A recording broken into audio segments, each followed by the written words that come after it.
வாழ்க்கையை அழகாக்குவது செல்வம் அல்ல, மனம்தான். ஒரு மனிதன் உண்மையாக மகிழ்ச்சியாக வாழ வேண்டுமெனில் அவனிடம் இருக்கும் பணத்தை விட அவன் மனதில் இருக்கும் குணங்கள் தான் முக்கியம். பணிவு உயர்ந்த இடத்தில் இருந்தாலும் மற்றவர்களை மதிக்க சொல்கிறது.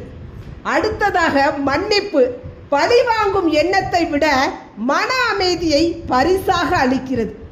தர்மம் நம்மால் முடிந்த உதவியை எதிர்பார்ப்பின்றி செய்ய கற்றுக் கொடுக்கிறது.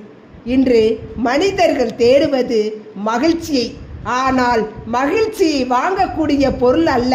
அது நம் எண்ணங்களிலும் செயல்களிலும் நல்ல குணங்களிலும் பிறக்கும் ஒரு அழகான உணர்வு.